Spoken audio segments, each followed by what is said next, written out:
All right, let's jump right into the fascinating and honestly incredibly bloody history of the world's most infamous diamond. In this explainer, we're going to trace the devastating trail of collapsed empires, brutal betrayal, and violence that this single stone left in its wake. Because, this is a story about immense wealth for sure, but more importantly, it's an exploration of exactly why the Koh-i-Noor seems to cause constant misfortune. It's like this massive, shiny magnet for absolute power, human greed, and inevitable violence for literally anyone who claims to own it. Now, to really wrap our heads around this, we have to go way, way back to the very beginning.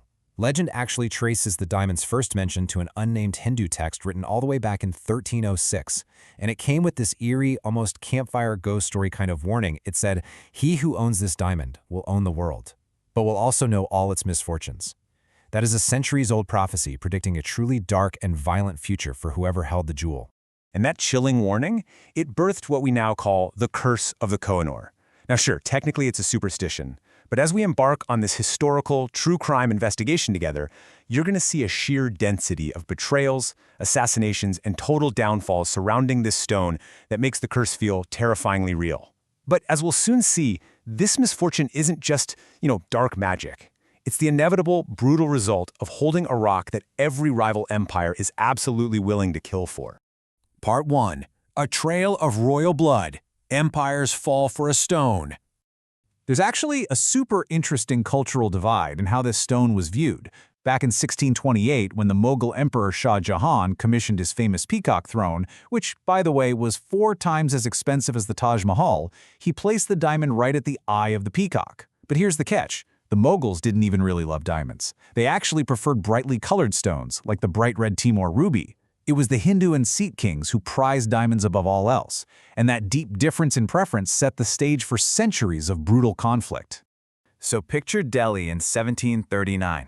The city is absolutely booming, boasting a population of over 2 million people.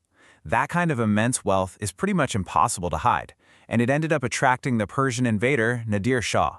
When he sacked Delhi and defeated the Mughal emperor, he seized a massive treasure hoard, which included that famous peacock throne. Legend actually says the diamond was hidden in the defeated emperor's turban, and when it tumbled out, its brilliance made Nadir Shah exclaim, "Koh-i-Noor," which literally translates to Mountain of Light.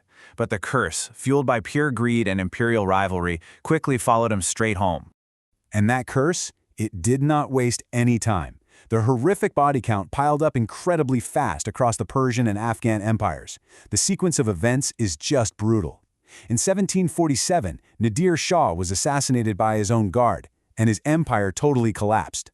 Then, his grandson Shah Rukh Shah literally had molten lead poured onto his head to force him to reveal where the diamond was hidden. Later, another ruler, Zaman Shah, was blinded with hot needles. Finally, by 1809, Shuja Shah was dethroned and forced to run for his life with the diamond strapped to his bracelet. The misfortune was just constant and unspeakably violent. Part 2. The Fall of Punjab, the Lion of Lahore and the Boy King. Desperate and on the run, Shuja Shah heads to Lahore, seeking refuge with Maharaja Ranjit Singh, known as the Lion of Lahore and the founder of the mighty Sikh Empire.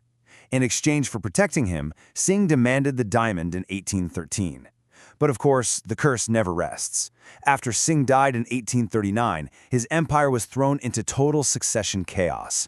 4 different rulers came and went in just 4 years. The British East India Company swooped right in, defeated the Sikhs, and in 1849 forced the last remaining heir, who was an 11-year-old boy named Prince Duleep Singh, to sign the Treaty of Lahore. This officially surrendered the Koh-i-Noor to Queen Victoria.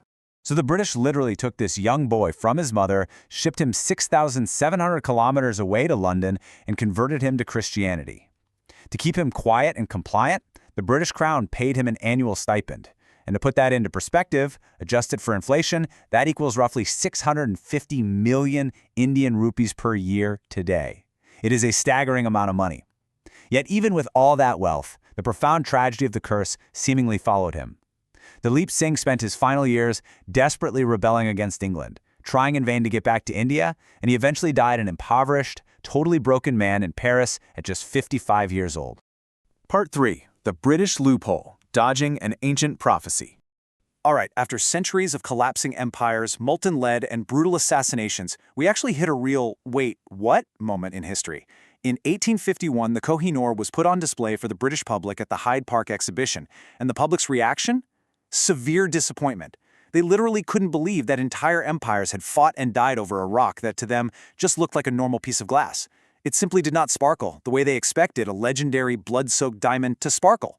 Queen Victoria's husband, Prince Albert, was so incredibly let down by this dull rock that he commissioned a total recutting and polishing in 1852 just to make it shine better. But in his desperate quest for that perfect sparkle, the Koh-i-Noor lost a massive 40% of its weight. It went from 186 carats all the way down to 105.6 carats, leaving it roughly the size of a chicken's egg. But you're probably wondering, what about that terrifying curse? Well, the British royals were actually keenly aware of the misfortune it brought, and they found a very clever loophole. Remember that 1306 prophecy from the beginning? Well, a lesser-known part of the legend states that only a god or a woman can wear it with impunity. Terrified of the horrific fate that befell all those Mughal, Afghan, and Sikh men, the royal family established a super strict rule. The diamond would never, ever be given to a male monarch. From then on, it was only embedded in the crowns of female consorts, worn safely by Queen Alexandra, Queen Mary, and the Queen Mother. Part 4. The Unending Restitution Debate, a Modern Geopolitical Headache. Because of this endlessly chaotic and bloody past, figuring out who actually legally owns the diamond today is a complete geopolitical mess. Multiple modern nations are laying claim to it. India demands its return, viewing it as the ultimate symbol of looted colonial wealth. Pakistan points out that it was technically surrendered from Lahore, the capital of the Sikh Empire, which sits inside modern-day Pakistan. Afghanistan argues it rightfully belonged to their Durrani Empire. And Iran, well, they claim ownership tracing all the way back to Nadir Shah's original conquest. Historically speaking, stealing and plundering were just so common that tracking the true original ownership is basically impossible. Now, you might be thinking, isn't there some sort of international law that handles this? Well, legally, the 1970 UNESCO Convention on Returning Cultural Property cannot be applied retrospectively. Because the Koh-i-Noor was taken centuries before 1970, the treaty simply doesn't apply. Furthermore, the historical borders of those old empires were incredibly dynamic. They were constantly shifting through war. The diamond was taken from ancient kingdoms that just don't map perfectly onto the strict sovereign borders of modern-day India, Pakistan, or Afghanistan. And that brings us to the ultimate question we have to ask ourselves today. Given this completely tangled web of colonialism, shifting historical borders, and a massive trail of destroyed lives, who is the rightful owner of a cursed diamond? Anthropologist Richard Curran has suggested that perhaps, emotionally at least, we should just let it go forever, allowing its dark, violent history to finally rest. So, what do you think? Should nations continue fighting over the Mountain of Light? Or is it safer left locked away in the Tower of London, keeping that 1306 prophecy of misfortune firmly contained once and for all? It's definitely a heavy question to ponder. Thank you so much for joining me for this explainer. Keep asking those big questions, and I'll see you in the next one.